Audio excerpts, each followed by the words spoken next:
তেজপুৰৰ শোণিতকুঁৱৰী সত্ৰীয়া একাডেমীৰ নটবৰ নৃত্য সন্ধ্যা 2026 শীৰ্ষক সত্ৰীয়া নৃত্য গীতৰ এক মনোৰম অনুষ্ঠানত একাডেমীখনৰ কেইবাগৰাকীও শিক্ষাৰ্থীক কালি বিশাৰদ উপাধিৰে বিভূষিত কৰে।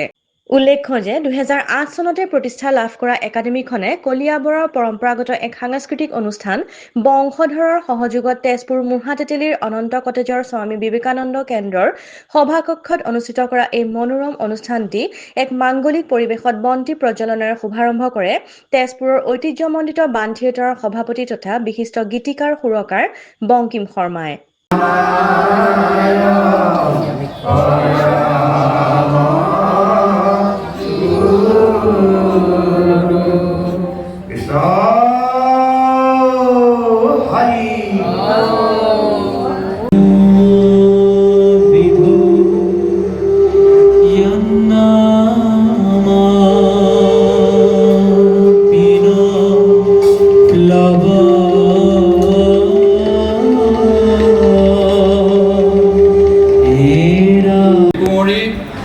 সত্ৰীয়া একাডেমী যি প্ৰকাশ, যি স্ফুৰণ, যি প্ৰতিভা সৰু সৰু ল'ৰা ছোৱালীবিলাকৰ জৰিয়তে প্ৰতি শুক্ৰবাৰে হৈ আছে, এয়া মই ভাবোঁ আৰু দুদিনীয়া হ'ব পাৰে আৰু ভাল।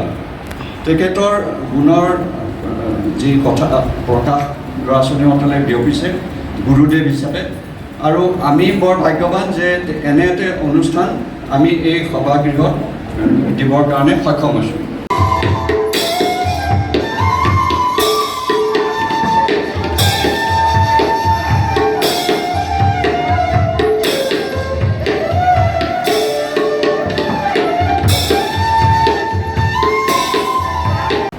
পুনৰ তেওঁলোকক বেলেগ ৰূপ দি দিয়াত এতিয়া সেইটো অনুষ্ঠানেই সত্ৰীয়া অনুষ্ঠান, সত্ৰীয়া সংগীত বা সত্ৰীয়া নৃত্য হিচাপে পৰিগণিত হ'ল। যে মঞ্চবিল মহাপুৰুষজনে যেতিয়া আদিতে চিহ্ন যাত্ৰা ভাওনা কৰিবলৈ লৈছিলে, তাত এখন মঞ্চৰ দৰকাৰ হৈছিলে। সেই মঞ্চৰ দৰকাৰ কৰিব হৈবত তেওঁ ৰভা দিছিলে।